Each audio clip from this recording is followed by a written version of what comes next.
We're joined here today with Margot Thompson and Mark Ault. Margot and Mark, thank you for joining me here today.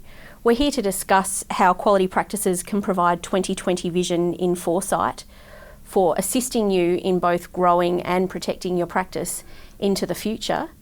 Margot, would you like to tell us a little bit about yourself and your involvement with the Quality Review Program? Yes, I've been working in public practice for the last 40 years, which is a long time. And my first involvement with quality assurance was I actually was working for a practitioner who was on the New South Wales Public Practice Committee, and he was a forward thinker, and he, along with the rest of the committee at that time, felt that quality assurance was something that we needed to introduce.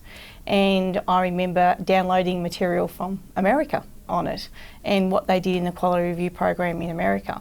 So it's something that I've been involved in since the beginning. I was one of the first reviewers, one of the first people to actually attain the title of QA reviewer. And it's been a very interesting progression through that time.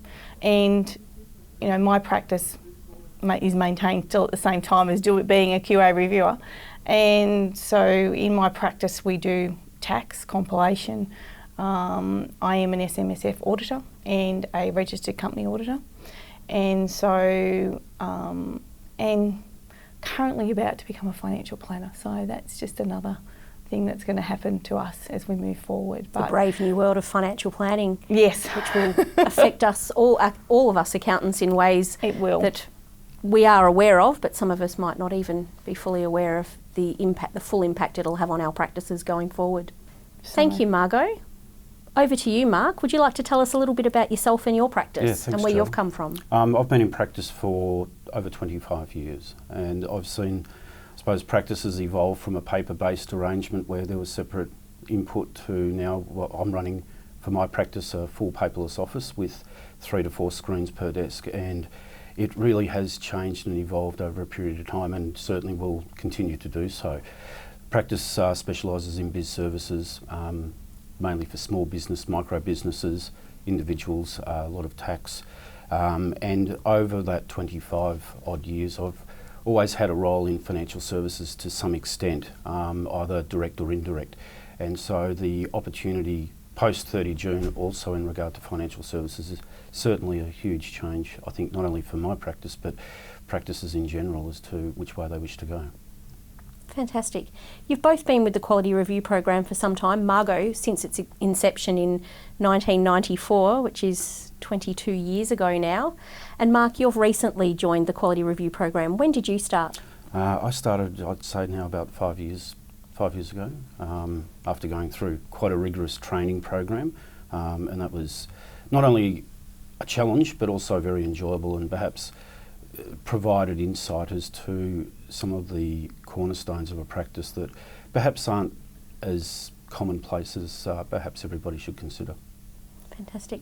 Margot, you have a special role within the Quality Review Program. Could you explain that to us? Yes, I joined the Quality Review Advisory Committee last year, and that committee has 2 QA reviewers on the actual panel, and it has 2 CPA members who are in public practice, and it also has management staff from CPA Australia on the committee, and we have an independent chair. Last year the independent chair was from the legal profession, and the current chair is a civil engineer, and they bring some interesting insight to us from other professions as to how to continue with our quality control programs.